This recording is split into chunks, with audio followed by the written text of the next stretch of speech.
Welcome to episode 24 of the Tea of Life podcast, where we have a conversation with the amazing and very talented Weston Slaton.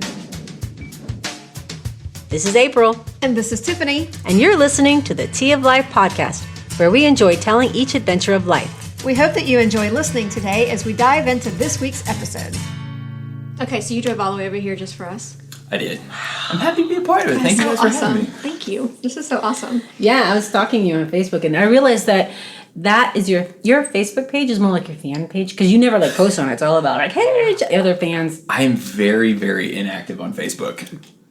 Yeah, I don't tend to post a lot just because other people do. Other people do. I'm like, hey, these guys are going to say what I'm going to say, and if I have something cool, I'll probably just link Instagram to it and the whole, share it that like way. You guys were saying before, enough about me. What do you have to say? What do you have to say about me, right? Exactly. Facebook is just my entire... Guys, stop. Guys, stop it. Hey, so tell me, I saw on Facebook there's this dance called the Weston Shuffle. Yeah, I didn't even realize it was called the Weston Shuffle until I saw it on social media. So in one of our KidStuf shoots, when I was playing Gordo, we were shooting a music video. Okay. And it was part of this title package, I guess, that wasn't really acting. It was all where I'm just listening to music and playing my character and being a part of this music.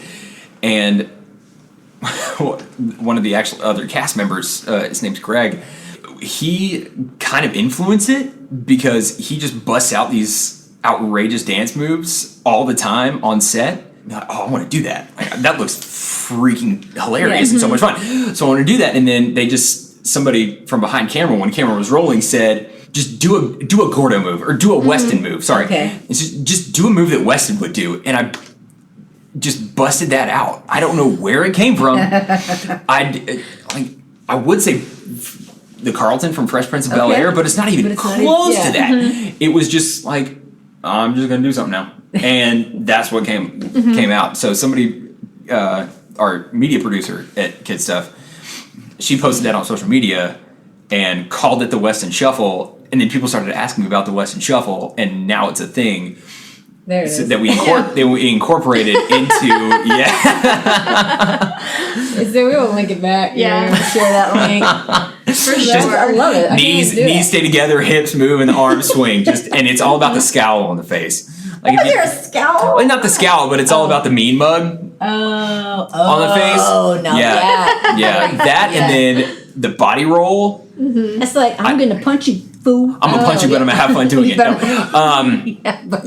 and then the body roll is one thing that I've done in a lot of shows. And people actually will say when I do a show with people who I've done a show with in the past, they say you have to incorporate the body roll. Oh. Even if they don't choreograph it, you have to do it. You work in Mother Church, Northpoint. How is it a 9-to-5 job? Like, what do you do for a 9-to-5? That's your 9-to-5 job. That is a 9-to-5 job. What do you do? So basically what we do is, now that shows are starting again, all summer long, we've been making updates to systems and updating computers and things like that, and helping other ministries while we have a little bit of margin to help them out. But now we are going to each campus, loading content, programming lights, making sure audio and everything is up to date and ready to go. And we're traveling for 2 weeks at a time from campus to campus, setting up and making sure everything is ready to go and solid. So when we come in for a KidStuf show, we're not trying to put out fires. That's really cool. And when you say KidStuf show...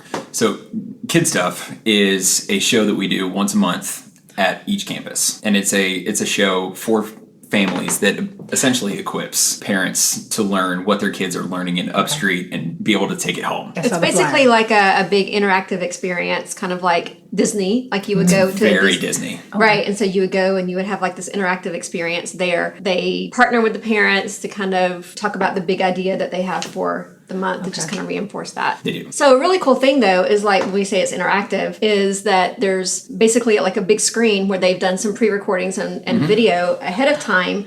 And so there's a script. And so we have a live person on stage, and then we have them on the video, to where the live person is actually interacting with them on the video as if it was a live performance.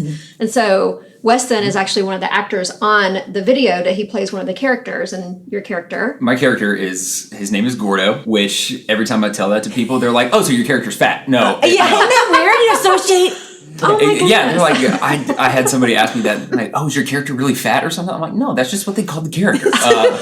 So that's kind of my like, okay, wow, I've got to lose weight just to make sure Gordo does not become Gordo. Gordo. Porco. Yeah, exactly.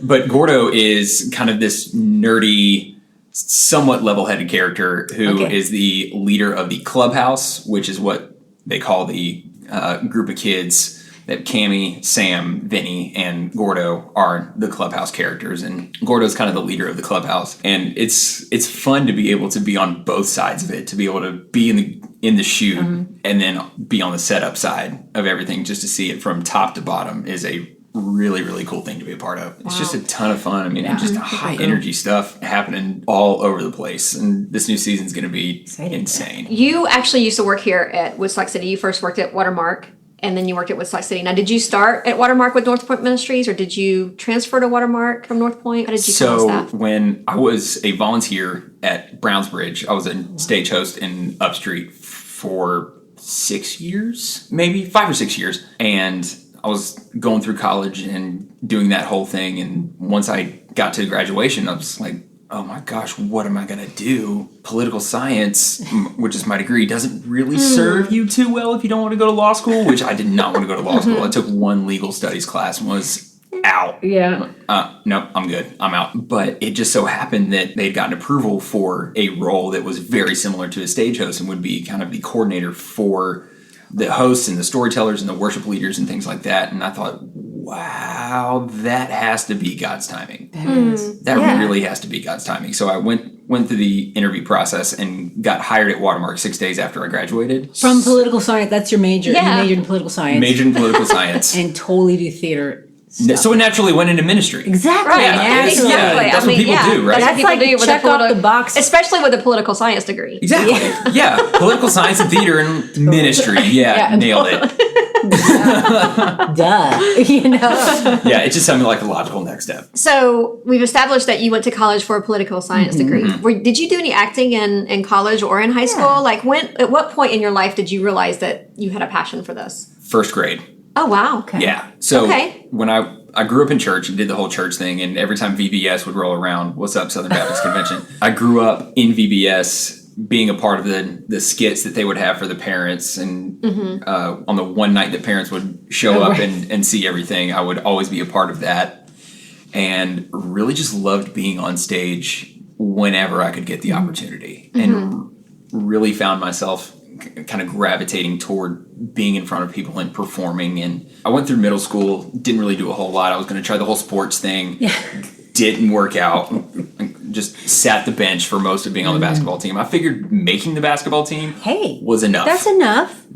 I was okay, good. I checked off my athletic portion of my life. I'm on a team. I wore the jersey. I've got the really nerdy picture with the jersey that's three sizes too big. I've got it. Like bucket list, check. Check.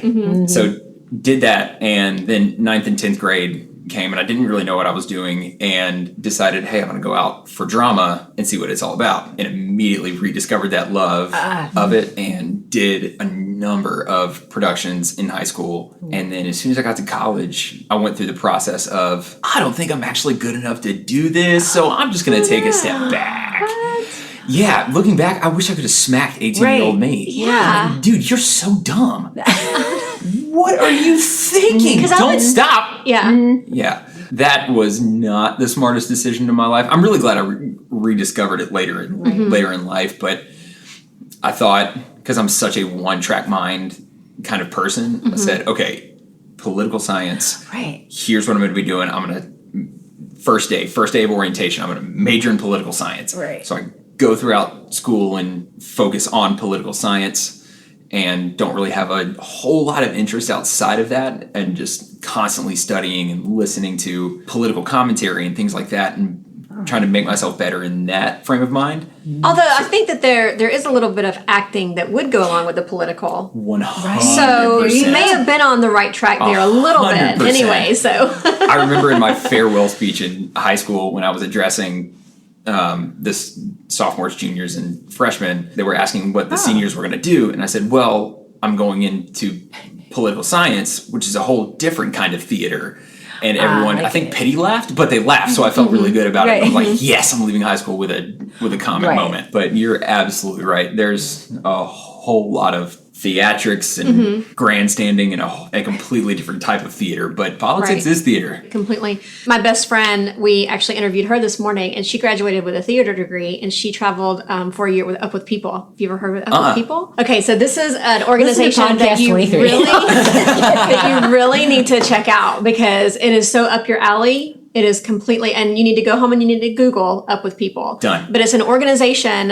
She got to travel around the world for a year. They did a lot of community service things in different areas, and they stayed with host families in different areas. But at the same time, they were also putting on shows. In every town that they went to, they would put on a live show. And so they were constantly doing things. And so it's basically combines acting with community service, with all kinds of stuff. I'm so sold. Right, and it's not a Christian organization, but it's just people gathering together. You're just kind of building the community, like Tiffany said. I mean, you're there to learn the show, you're there to perform, but you're meeting people in that country. And so once you go, you're considered an alumni, and you're constantly still in contact with the people. Like they do reunions and all kinds of stuff too. Oh, that is too cool. That is too, and I love that. Community is so dang important. And to have all of that in one package. Yeah. But stay here and do this for a while until. Well, okay, cool. I mean, whatever you want. Yeah. It's your life. It's your life. I'm good. We're done, right? I'm going to leave. I'm going to go Google that. yeah. So did you find that like throughout your life that you've always had the support that you've needed in order to be able to pursue acting? Or have you felt the pressure of the negative or whatever in that? I have been very fortunate. I have never felt a single negative vibe or thought toward wanting to be an actor or wanting to do things on the stage and be a performer and things like that. Mom and dad from a very young age were supportive and almost, I won't say pushy because that's the absolutely wrong word, but when I was a kid and first and second grade, you're a kid and you get one tiny little inkling of adversity. And I was like, adversary? No, adversity.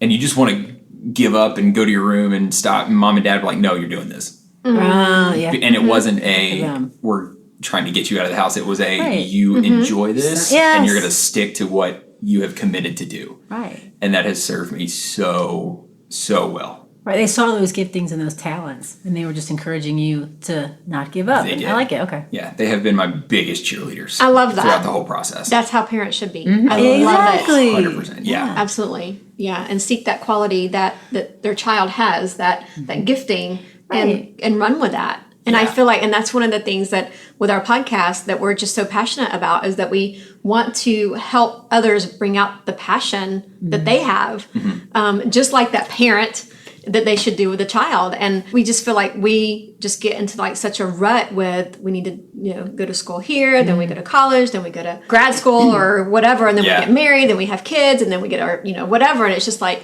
we want to break free from that. And I just think that is awesome that your parents kind of saw that and was allowing you to be able to do that. Yeah, they were there through a whole lot of things. And when I would walk away from it and would toy with the idea of getting back into it, it wasn't you should focus on this or you should focus on this. Their immediate reation was, cool, do it. Yeah. Go do it. And that's awesome too, because from a parent standpoint, it can be exhausting having to like constantly pursue your kids' dreams, like help them along and stuff. And so when they would say, I don't want to do this anymore, it's almost like, finally, instead of going, no, you're going to keep doing that. They've got this checklist potential of all the things that you can do. Soccer, check. Yeah, we're doing that. Theater, circling that one back around. Basketball team, check. Yeah.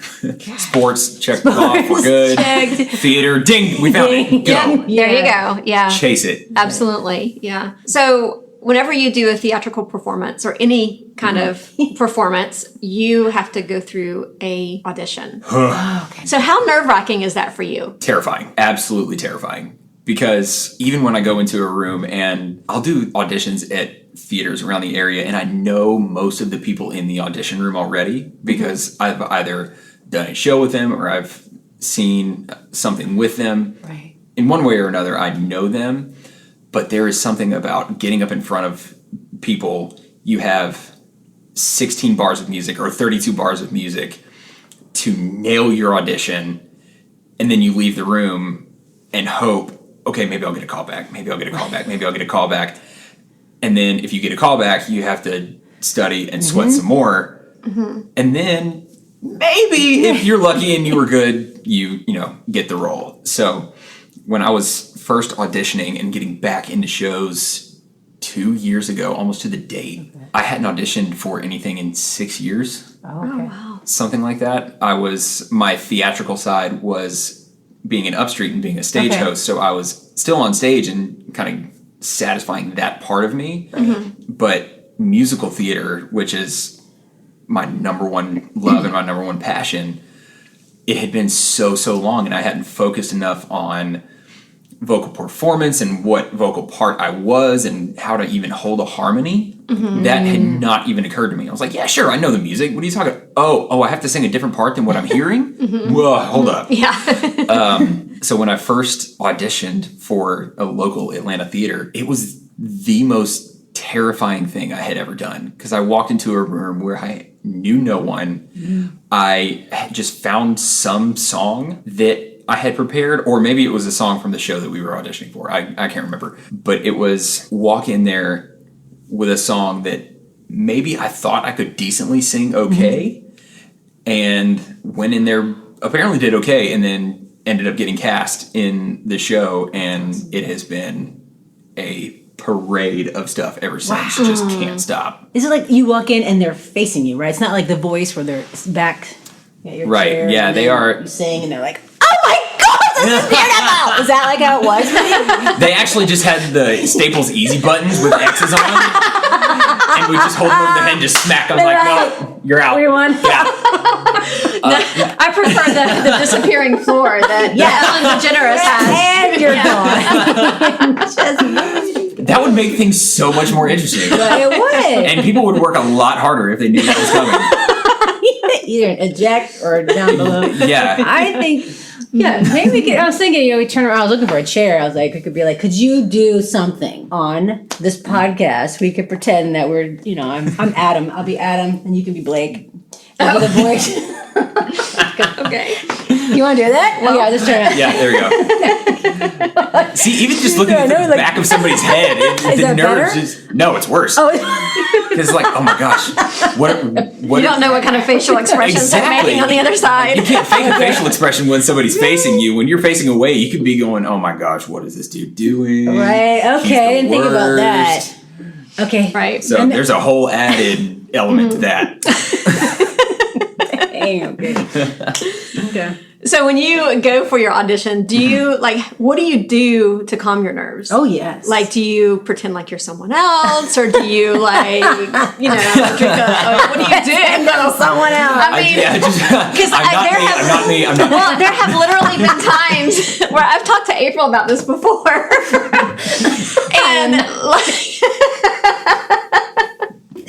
there's literally been times where I've talked to April about this before, and if I've ever had to be in a situation where I've had to put myself in front of people, and I'm maybe unsure about myself, I will think about somebody else who has done that same role, and just kind of put myself as if I'm that person, and kind of mimic them, but not really, just kind of channel them. yes, almost. exactly. So, and that would always help me in that situation. Okay, I like it. I've never tried that, but I might start. Oh, Yeah. Okay. Well, Yeah, I was a because- tiger before I have to do anything. Yeah. We're just run in slow motion, listen to Eye of the Tiger. Coming in with myself. People driving past you are like, what is she doing? What is she? She's like, I oh, need she's my psyched herself boombox. up. Cool. Yeah. Yes. Yeah.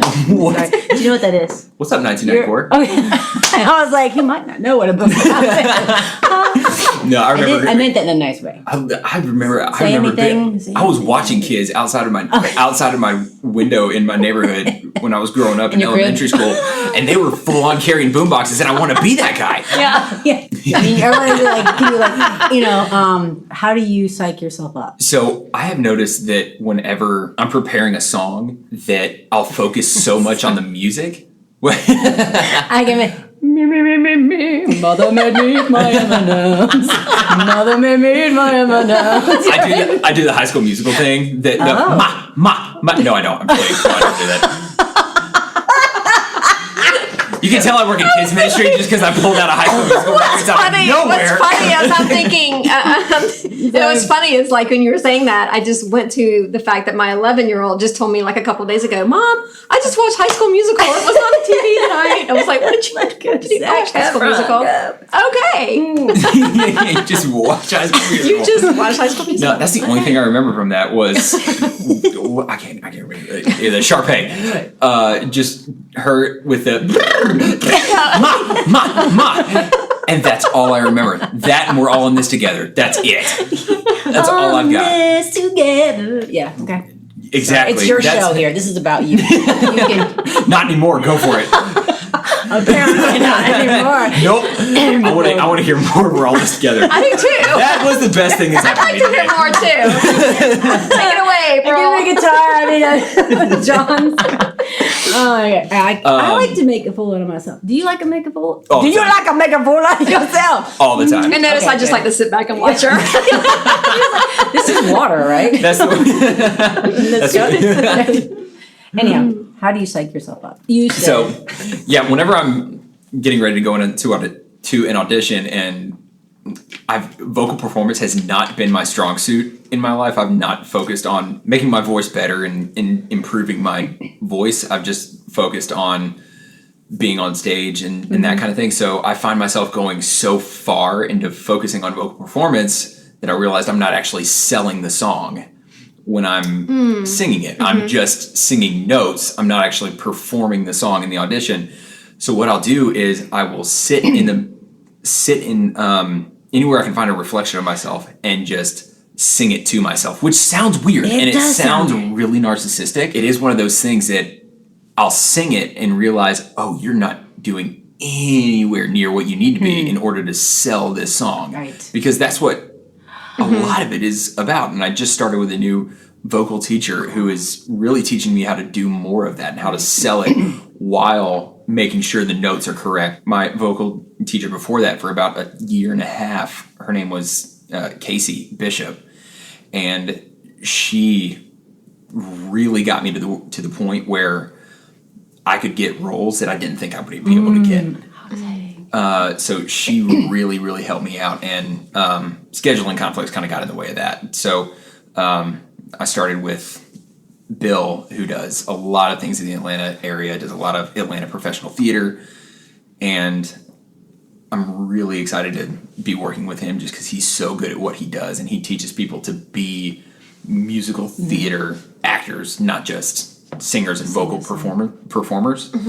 So how would you sell a song? How would you like? There are so many things that go into it. I've learned that I didn't really think were a thing, but vocal inflection and the way you kind of put your own twist on a song and thinking about why the song was written. There's one of my audition songs that I go to a lot is a song that's called If I Can't Love Her from Beauty and the Beast.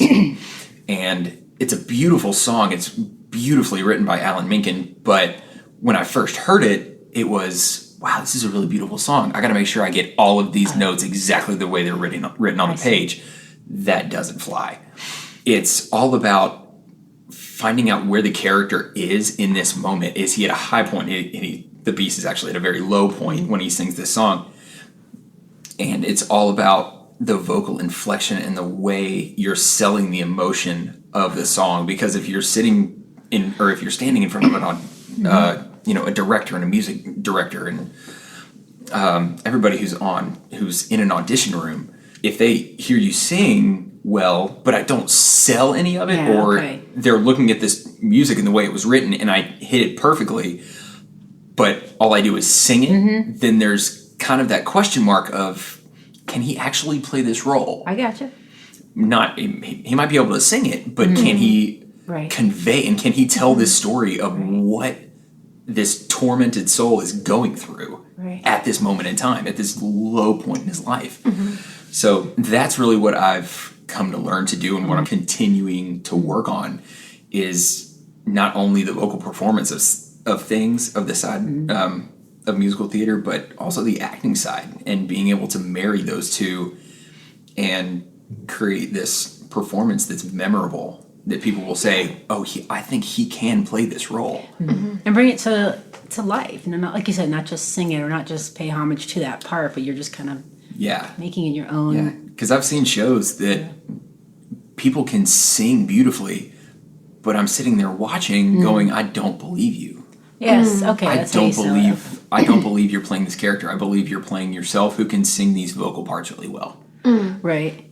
Well, what makes you so passionate about this? About drama, about music? There are so many things that I really love about it. There are the community aspect of musical theater is phenomenal. I have gotten to know so many people, and some of my best friends I've met in the past 2 years of getting back into musical theater, because the camaraderie is there. And you're constantly with these people. You're with these people for 3 hours, 4 nights a week, learning this music, telling these stories, and really creating a sense of community that before I got back into it, I didn't have a whole lot of that. I was so focused on my job and my work and making sure that, my ministry was up to where I wanted it to be, that I wasn't focused on community, which Northpoint is such a community-driven church. I was kind of abandoning that, and I didn't realize that I could find it in other places and kind of be a tool in other places and kind of be an influence for other people outside of church and outside of ministry. You're not in a specific Christian show. You don't do specific Christian shows, or do you only do Christian shows? I do not only do Christian shows. That's great. I'm glad you said that. Right. Yeah. One of my. That sounded bad. What I'm saying is, I only do Christian stuff. No, that's good that you're out there in the community. Like you said, there's still a community in that space, and it's like. Yeah. I think that we as Christians, though, and I'm air quotes. using my air quotes. Oh yeah, sorry. We feel like that we can't do. She's using her air quotes now. We feel like we can't do anything. And it's that whole, this is what we've been taught. This has been our step. You become a Christian, and then this is your next step. Your next step is to abandon everything that doesn't fall into the Christian category. But what we have to understand is that we are Christian, and when we go out into the community, that is a Christian community because we are Christian. So because we have God in us, God is there. Right. And He's everywhere that we are. Yeah. So just because we go and we do a show that is not, talking about Bible history or anything like that, doesn't mean that it's not going to be Christian oriented. There could be, everybody on that cast could be Jesus followers. Right. Right? They could, yeah. But they're talking about real life events. And they're probably incorporating things that talks about real life events. And we are human. We're spirit beings, but we're also flesh, and there are things that we deal with, and that kind of brings it to life. And also probably like in a comedic point of view, or maybe in a brokenness point of view. And there's probably a lot of people who find healing in that kind of theatrical performance, because you, being a Jesus follower, are following your passion. You're going out into the community. You're doing these things, drawing other people in. So you're drawing them to you, and they're watching you. And you could be the only person that they remember that entire night. And they could be drawn to you and have no clue why. And that's God speaking to them. So I feel like that we are under the misconception that we can't go out because of, we're going to be influenced by something or catch something or do something. And that's totally wrong. Yeah, it is.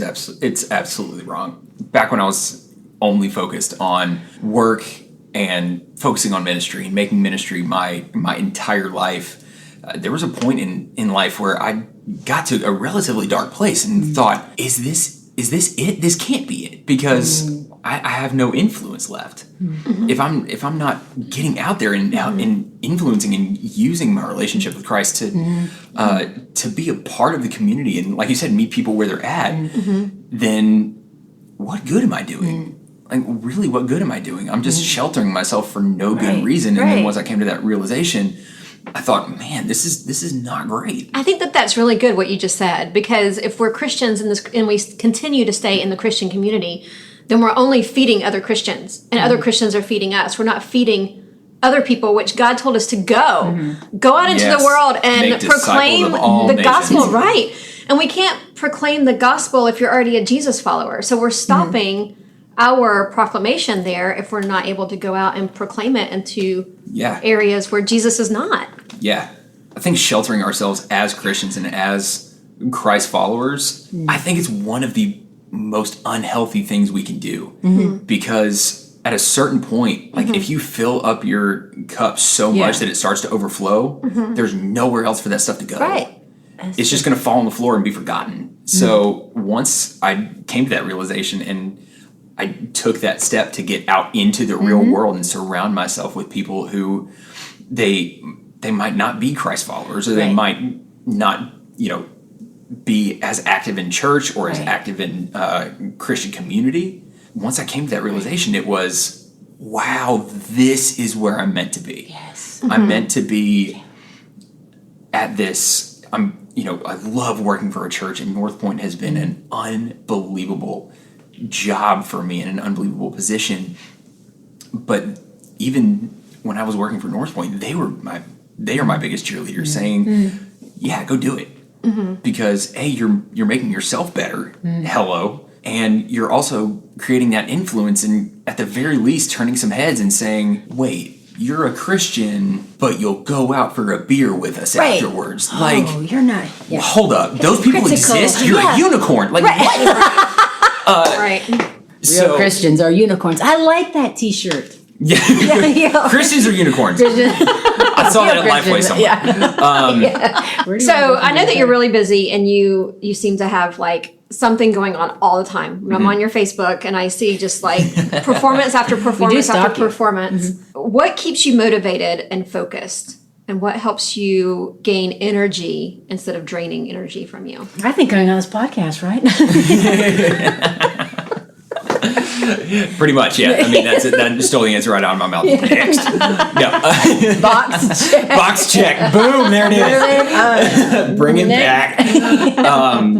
I mean, there are so many things that really keep me motivated. The work that goes into putting on a show and telling a story is one thing. Being around people and people who love you and support you is really, really cool as well. And like I said, just the camaraderie of making these friends and meeting people who are way better than me at what I do, so I can take that and learn from them and get better, and also just meet really awesome people, because everybody I've met through the Atlanta theater community has been amazing.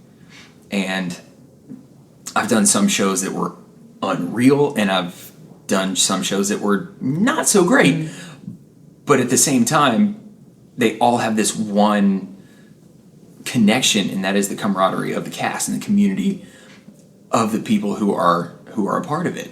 And that's the thing that keeps me motivated. And there's also something that is so indescribable about being on stage in front of a crowd and delivering a line just right and putting your flair onto a line and into a character and getting that reaction. And then at the end of a show, when curtain calls, it's time, you walk out on stage and people just uproariously applause. It's almost a spiritual moment. And it's a high that I can't really describe. But that is just something that I chase. And I love that feeling of, wow, I just helped tell a story that had an influence over a room of 100 people or 50 people or 600 people. It's a really cool feeling. to be able to That's to right. tell those stories and to know that those stories hit home with somebody. Whether it's they got a good laugh, they had a great time at the theater and they enjoyed it and they heard some great songs, or they saw a show that impacted them in some way and they left the theater thinking, wow, it was a great show, the music was great, it was good acting. What about my life? And continue to think on that. Right. So you have just actually won an award I for, have. it's the 2017 Metropolitan Atlanta Theater Award for Major Supporting Actor. Yes. That is awesome. That is awesome. Thank you. Congratulations. Thank you very That is much. Did you get that is like, amazing. A thing? A person? I got an award? I got a plaque. Plaque. Okay. A plaque. Yeah. You've been plaqued. I've You've been been plaqued. Yes. For you were the preacher, bus driver. You played all those roles. I did. I played multiple roles. cool. And the way the show works is it's kind of a poetic twist on the way that the bus driver and the preacher are kind of intertwined with complete. Okay. It's all about this girl who, Usually is. No. yeah, right, yeah. It's about a girl again. Oh my God. But it's this girl's story of she got, unfortunately, she got hit in the face with an axe when she was a child, and That is she has this unfortunate. scar on her face, and she sees this outlandish televangelist on TV who she believes can heal her, and she goes on this journey and she meets people throughout this journey and gets to the televangelist and realizes, spoiler alert for anyone who plans to see Violet, that he can't actually do anything. It's all a ruse. Oh, okay. And it was a really cool way to tell the story because in a way her mind is creating these characters. So it's all the influence that she has had, and she's got the memory of her younger self following her, and you see that embodied on stage through a character named Young Violet. And the way the preacher he's so bombastic and he's outlandish, and you slowly learn that he's full of promises and he's a fake. And they have this reckoning moment together of, you can't heal this physical scar that's already settled. But you can't have this different outlook on life. And while he comes across as this moment of hope for her, or this personalization of hope, and then later in the show, the very depths of where she is, it creates this I can't even think of the word. It creates a dichotomy of what you're watching on stage through this character. So it was an honor to play the character. The cast that I was involved with were so unbelievably talented that they continued to make me better because I wanted to step up to their level. Wow. Okay. And I wanted to say, I can't bring this show down because it's so good. I want to play this part to the best of my ability and do justice to these other people who are working their rear ends off to tell this story. And was fortunate enough to do a decent enough job to win Major Supporting Actor for it. So it's been a whirlwind. I noticed that the other three actors that you were up against were actually all from Beauty and the Beast. They were all from Beauty and the Beast. And so you were the only one from Violet. I was, and it was such a joke leading up to it. Not a joke, but a laughing point with everybody who knew me, because they would come up to me and say, hey, we're really looking forward to you versus Beauty and the Beast. Or you versus the inanimate objects, or you funny. versus the castle. And when I ended up winning, somebody who was involved with Violet gave me a hug, and I was in this moment of elation. Like, what?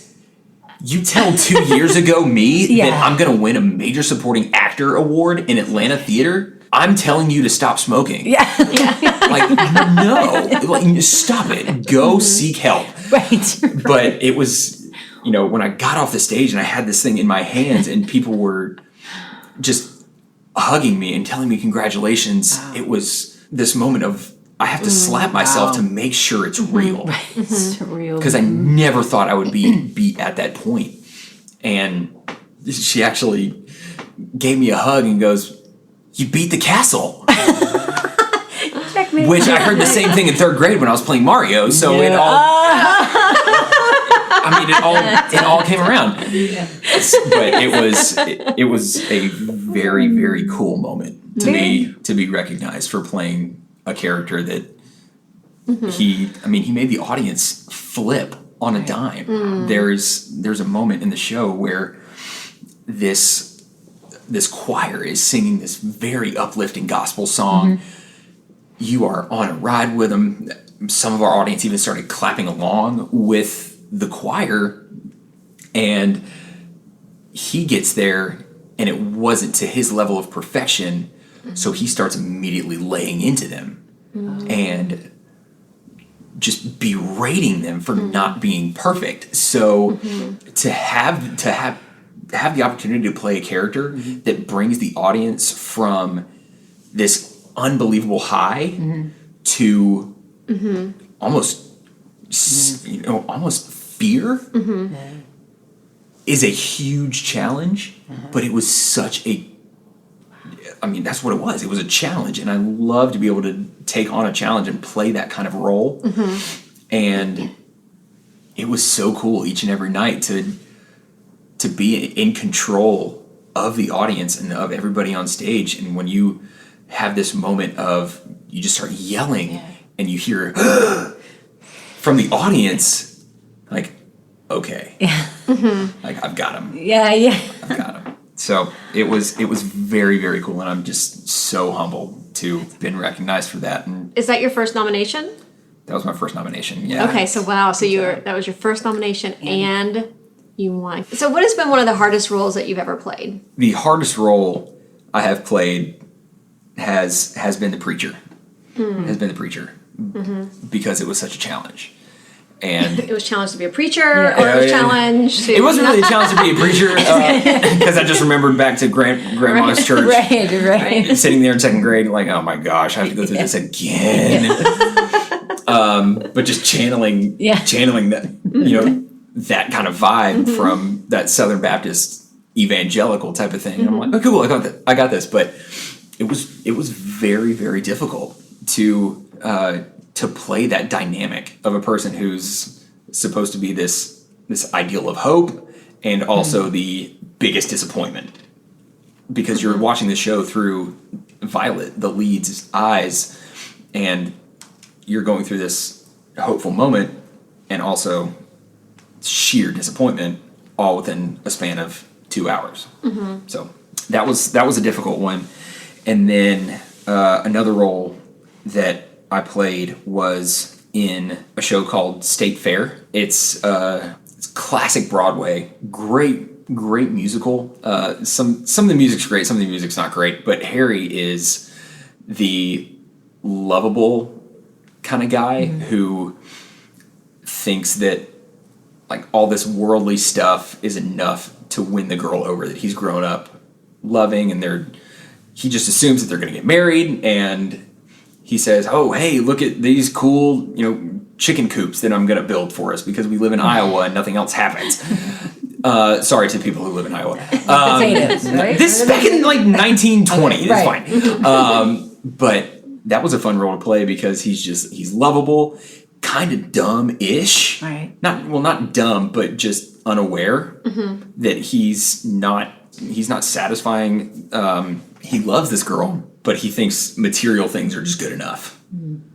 And that's enough. So that character was difficult because you have to play the lovable dumb guy, but at the end of the show, when inevitably she doesn't fall for him and she kind of breaks his heart, there's that moment of reckoning where, oh, I have to be sad now and I have to be real, not just this happy-go-lucky kind of guy. I got this.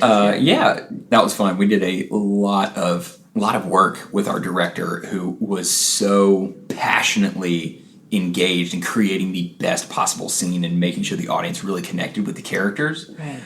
Did a lot of work with that, so that was a big challenge, kind of running these scenes over and over and over and over and over, but continuing to hold the character and continue to tell the story well. How do you pick your shows? Like, is there something that inspires you? Do you have, I don't know how it works. Like, do you get a list, like, these are shows coming up, and this is, what do you want to go out for? I don't know what that. I mean, it really depends.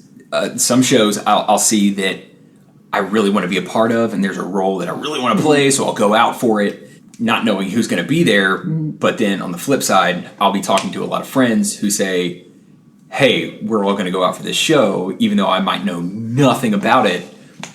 I get the opportunity to be in this show. It's the community. With my friends, and that is enough right there, even though I might not know anything about it, and it might turn into the most rewarding experience I've ever had. So those are kind of the two things. And normally I am looking out for roles and shows that I want to do to be posted. So I can say, okay, is this doable for me? Can I get there? Is rehearsal schedule going to be crazy? And sometimes it might be worth it to play that dream role. What is one of your dream roles that you would like to play in the future? Oh, so many. I've got three. One is Emmett Forrest from Legally Blonde. I don't know if you've ever seen that musical. No, I haven't seen the musical. It's brilliant. No. It's I didn't even so know it was good. a musical. Okay, I'm right. Yes, it played on Broadway. It had a pretty short run. Okay. But it is so good. And the music is fantastic. And I saw it on my first trip to New York in original cast. And Christian Borle, who is one of my Broadway heroes, saw him play it and was immediately convinced, like, yep, I want to play that guy. And it was so much fun. And then there's another show called She Loves Me, which is an older show. It just got a revival a year ago, I think, on Broadway. And the main villain-ish, his name is Kodai. He's just this, I don't even really know how to explain him. He's hilarious and just so outside of anything I would be in real life. So I really want that challenge. Yeah. And then the biggest one is Don Lockwood from Singing in the Rain. Just to be able to sing that song and just be that on stage is one of, if not my favorite movie of all time. And to play that role would just be like, okay, cool, I'm done. I'm retired. Right. I'm out. I'm Check good. off the box. I'm on the top of the mountain and I'm not leaving. Like, right. So there is one movie that every actor needs to watch in his lifetime, and that's the movie Waiting for Guffman. Have you seen that movie? I'm embarrassed to say I haven't. You haven't seen that movie? I haven't Okay, seen so you that need to movie. go home and you need to Google Up With People. Up with people. And you need to Waiting for watch Waiting for Guffman. I am not Yeah. kidding. All right, so we've talked about some of your short-term goals, which are improving your vocal and learning some dancing and stuff like that. What are some of your long-term goals? I really would like to eventually get into professional theater. What that looks like, I have no idea. But through everything I've been a part of and being a character in KidStuf, I've met some people who are absurdly talented and are really, really good at what they do, and they are brilliant musical theater performers. And once I met them and kind of learned from them, I was thinking, you know what, I want to get to that point where I can do this, where I can say I can go out for a show with the best people Atlanta has to offer and be up there with that caliber of person. I'm nowhere near where I need to be. So what would yet. it take for you to get there? I think the biggest thing is just continuing to stay on this path. And there might be a huge brick wall headed my way saying, hey, it might not happen, but I'm completely content with that because I'm so happy where I am right now and being a part of the theater community I'm a part of right now. If I never did a professional show, that would be fine. Right. But if I do get that opportunity, I want to say I was a professional musical theater or a professional actor at some point in my life. So that's And kind you of don't the feel goal. like you could say that now? I don't feel like I could say that now. Because I look at you and I see that. I appreciate that. I think that you could definitely say that now. Oh, for sure. Wow. Well, I'm leaving here flattered. Because, it's what you do. It is your passion. It is what you do. You have proven yourself over and over again to be capable because you have done all these shows. You have won this award. I mean, this award right here should tell you that you are a professional. I think professional is like something that maybe to a point we can look at as being unachievable. Because if you look at it and go, well, if I just do this, then I can be a professional. And you do that and you think, oh, that wasn't a big deal. Well, now if I just do this, then I can be a professional. And then you reach that goal and you're like, well, that really wasn't that hard. So if I do this, so you think, oh, well, then being a professional, you're never obtaining that position because you're constantly working toward it. But being a professional is you know what you're doing in your position. You are talented. You are using those talents. You are doing it on a regular basis. You are doing it to your full potential.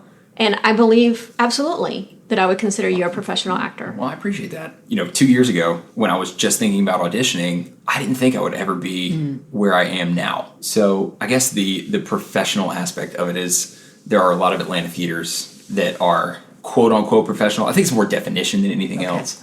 And kind of the way they operate and the pay scale. Which is what it comes down to. If you're getting paid for it, you're a professional. But a lot of people I've worked with through different alleys and things like that in different venues have been at that level, and I say I'm going to continue to work because I went through a period of my life where I thought good is good enough, and once I realized that doesn't suffice and that doesn't really get me where I need to be, I'm constantly wanting to make myself better, and I'm constantly asking for feedback, which I think is a good thing in any aspect of life. Absolutely.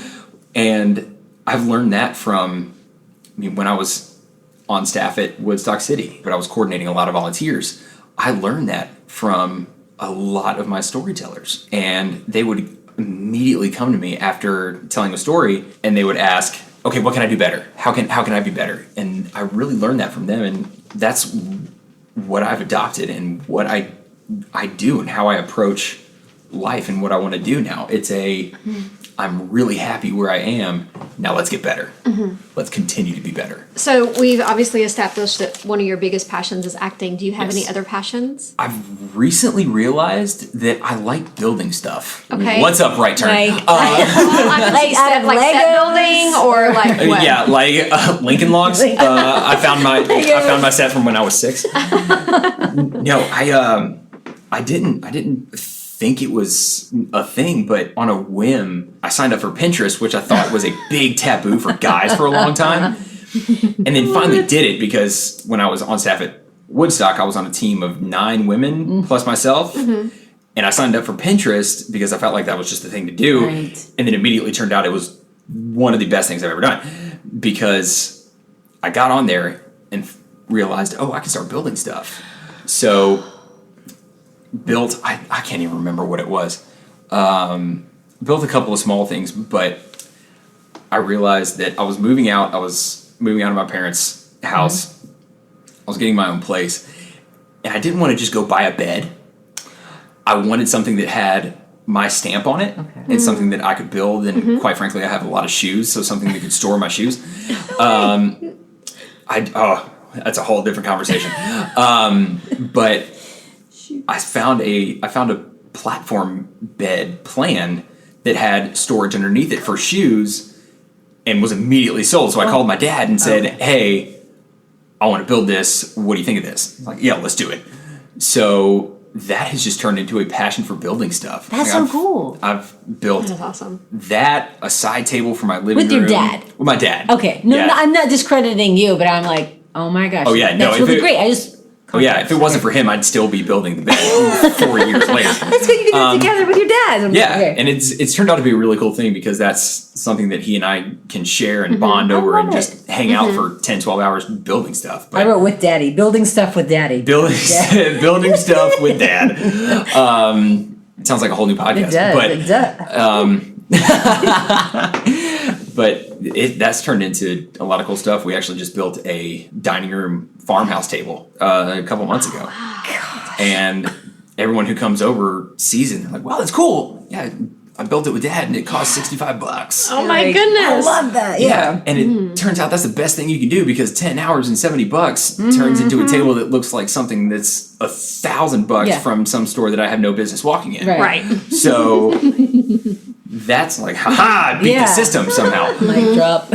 So that's one thing that I really like doing when I've got some free time. And when I'm not doing theater, there's the post-show depression when you realize you're not going to be seeing people. So I immediately dive into that. What can I build? What can I build? What can I build? Therapy. It's therapy because post-show depression is a real thing. Absolutely. I absolutely believe but that. you chose a healthy option, I'm sure. Yeah. They're definitely non-healthier options. We have post-show depression every time we end the podcast.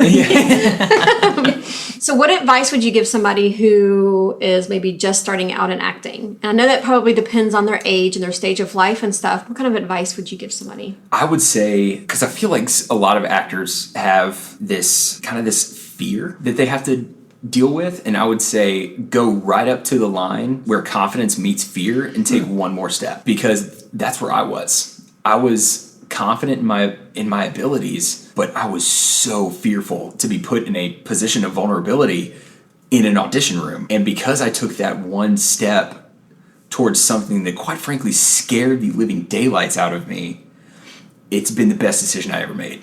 That's great. Because it has turned into something that I never thought it would turn into. And I've met a lot of people who have made me better. So that's really what I would say is, once you start to feel that fear and once you start to feel afraid, take that step. Just take one more step and it will pay off immensely, because I don't know what the step looks like. It could be signing up for voice lessons. It could be auditioning for a show. It could be performing in your church's performance, VBS, or if your church has a drama ministry, auditioning for your church's drama ministry. Anything like that, just taking that one step that scares the living daylights out of you. Did you make that up? Confidence meets go to the line where confidence meets fear. Like, is that somebody else I should quote, or can I quote you? Like, You can quote me. I'm sure somebody else has said it at some point, but It's a But I great like quote. it. I love it. Two things that I've been pressing. Okay. I wanted to ask you. One is, if a movie was made about your life, who would you cast to play yourself? that is a question I've always wanted to be asked. Yes! Oh, I didn't think I would ever get asked that question. And I've never really thought about it because I never really thought I would be early you and then now you, like, you know, a life story. early me, Jack Black. Okay, I'll say Ricky Schroeder. I love Ricky Schroeder. Ricky Schroeder. And you look like Ricky Schroeder. Nice. Jack Black. Yeah, because when I was in high school, I had a lot of the same mannerisms, and people said I look like him because my hair was about 10 inches longer than Richie it Rich was and now. Ricky I can Schroeder, see yeah. it. Mm-hmm. So they would call me Jack Black, so that just naturally seems like Okay. who I would cast. Plus, I just want to meet him and give him a high five because he's awesome. But now, I really strictly, this might be influenced by La La Land, but I wouldn't want to say Ryan Gosling. Oh, okay, yeah. Or, oh gosh, I just blanked on his name, and I'm embarrassed because I did it. We can Google it. Yeah. Oh gosh, he played Corny Collins in the Hairspray movie. Oh. And it was, oh my gosh, this Hold on. James Marsden. Okay. That's Yeah, what it was. Yeah. Right there. Okay. Yeah, I would James Marsden Oh, at this point in life. I like him. I saw him on 30 Rock as Liz, when he was Liz's boyfriend. Oh yeah. Because he's such a multi-talented dude. I would say Zachary Levi, but he has a completely different color hair and he's about 1.5 foot taller than I am. Okay. So that wouldn't really work out. But Zachary Levi is brilliant. But yeah, either James Marsden or Ryan Gosling. And my other question was, okay, so while you're out and about in the community, do you ever act out a character that you've played just for kicks and giggles? Like, have you ever channeled that character? 100%. Okay, cool. I was just Yes. just wondering. 100%. Okay. There, when you play a character that's nothing like yourself, it's fun to be able to channel that, even if it's for a joke or just to talk in that voice or something like that. So you've done that out in the community. I have and done that how in the long have you community. carried it? Like, going to the restaurant, somebody's challenging you, like, talk in a British accent and order something. I'm like, Oh, not long. Because I can't do it. handle it. I can't Okay. handle it because I'm naturally very introverted. Yeah. So my totally got that. extrovert comes out on stage or behind a microphone or something. But when I'm not, I'm like shut down, Right. focus, really, really introverted. So when I'm out in a restaurant, I want to focus on other people and I want to listen to other people. And when they're putting me on the spot when on a stage that doesn't feel like a stage, it feels like someplace I should be eating chips and queso. Right. Then and I just get the panics, and it doesn't last very long. So this is a question that we ask all of our podcasters. What are you doing to continually grow yourself as a leader in the acting community? Reading, working for Northpoint, and it's such a huge resource for leadership, not just ministry in the classical definition, but there are so many leadership aspects that I have learned from being a part of Northpoint for the better part of 10 years now, that servant leadership is a huge thing. Helping out where you are not exactly required, but you'll be doing a service to your fellow man and helping them out when they need. For example, when it comes to set building and things like that, because I do a lot of community theater, they don't have crews who are building the sets for them. A lot of professional theaters, it is the actor's job to come in, learn your part, act, and go home. And being in community theater, it is all hands on deck all the time. I've learned that if everyone kind of sticks to their lane in that realm, it doesn't fall apart, but some tensions arise. So I've really taken a lot of those principles of servant leadership and saying, hey, what can I do for you? How can I make your life better? Because you, in a way, are helping me, whether it's my director or a fellow castmate or crew or the sound guy. We're all on a level playing field. And we are all trying to tell this story, and I want to serve you the best way I can. Really taking that idea of servant leadership into theater has been a really, really big thing. And what I continually try to do and help where I might not necessarily be needed, but if I have margin, then I want to help because I want to, serve people who are working just as hard as I am. Maybe in a different capacity. They might not be, learning notes and learning lines and developing characters, but they are building the set that is an additional actor to the show. And without that set, then the show story isn't complete.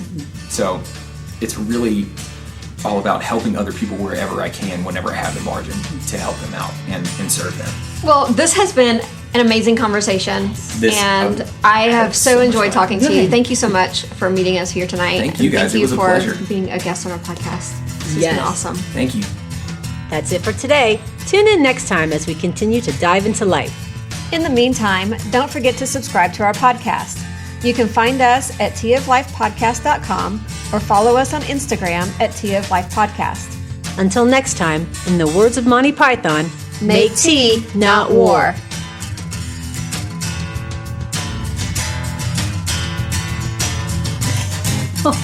Yeah. Alexa, turn the lights on. Alexa! Oh, it didn't work. Oh, I figured that just worked universally. Doesn't everyone have one of those things now? Yes. I've got two. It's okay. We talk back and forth. I've got one downstairs and one upstairs. There you go.